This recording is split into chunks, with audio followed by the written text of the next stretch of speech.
Hello, Ryan here, aka Mac, and welcome. We have a few new Alpha 3.2.4 patch notes to go through, so let us check them out.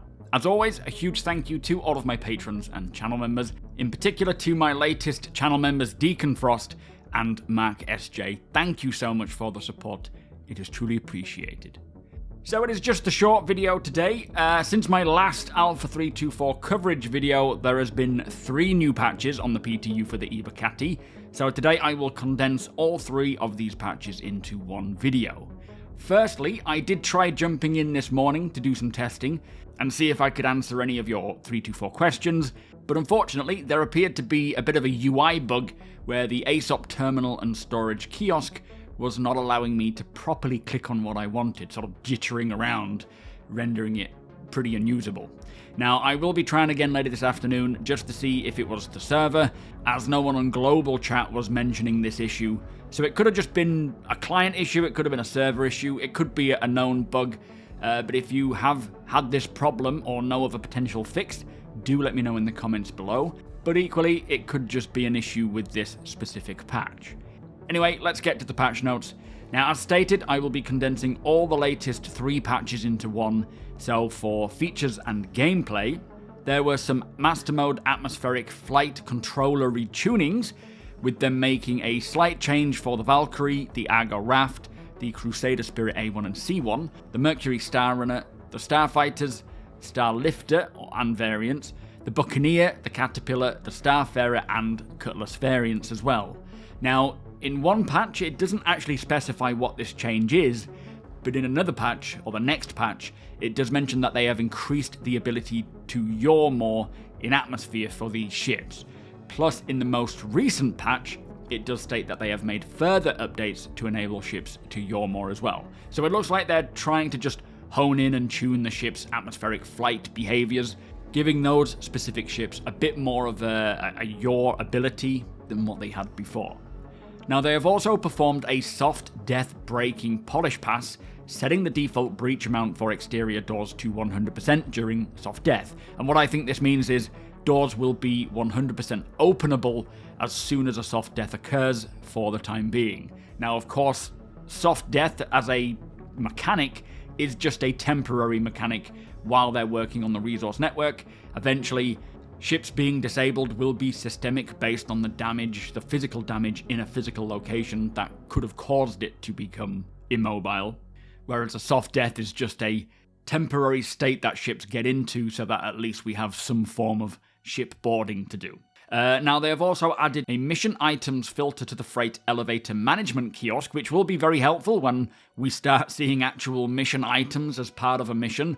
I assume this means if you have a mission that you can be a part of between game sessions, so if you're logging in and out during a particular mission, you should still be able to find your mission relevant items by using this filter. I don't actually think we have any missions right now that have proper items that you would be able to log out and then come back again, because obviously when you log out, the mission is done. So we'll see how that comes around. And finally, for features and gameplay, they have set all small hangars to size 2 to let size 3 ships spawn in medium hangars, like the Spirit, for example, which is now allocated a medium hangar. So great to see this size upgrade here. I'm assuming other ships will be affected by this, as we don't want ships spawning in hangars that are too tight, making landing and takeoff feel really daunting.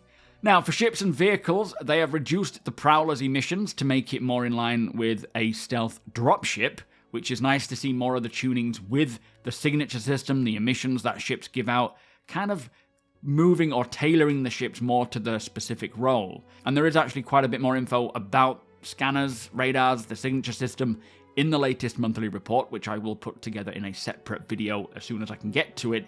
So it doesn't sound like they're too far away from bringing in these updates for scanners and radars, making them a bit more unique to each ship. In fact, I think wasn't it spoken about in a video recently? I can't remember. Maybe it was Star Citizen Live. But this is something that I'm really looking forward to, especially as a salvager, being able to scan a ship and tell whether it is fair salvage or if it is still owned. That is going to be a big win as these start rolling out. Also, for the ship third-person camera, they have smoothed out the vibration along with the same effect changes applied to cockpits to help reduce HUD movement. So this is good news. I know a lot of people, including myself, have found the sort of vibrations to be a little overkill. I know you can adjust camera shake to some degree, but it was still kind of hectic.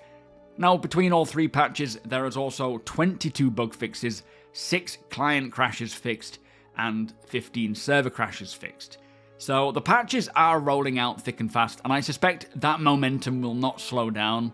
Now, we have no idea when this patch will open up to further waves, but I personally feel that they are not too far away now in getting it to Wave 1. I'm hoping for Wave 1 next week, but of course, we have no idea until they tell us.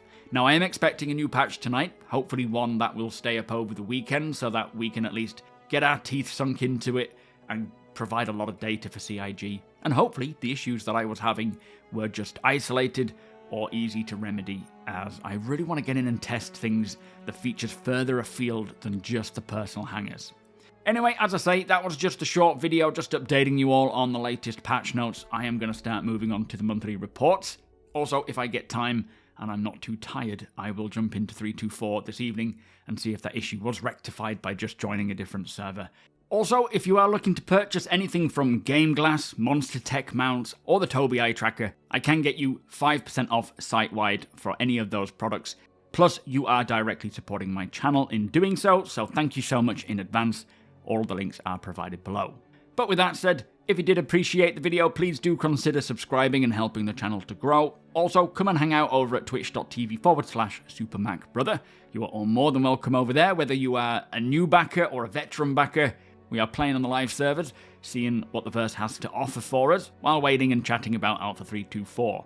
Hit the thumbs up if you don't mind, it does the channel a big favour, and tick that notification bell if you'd like to be notified when my videos go live. Again, a huge thank you to my patrons and channel members. Thank you so much for all the support. Thank you for watching, and I'll see you in the next one.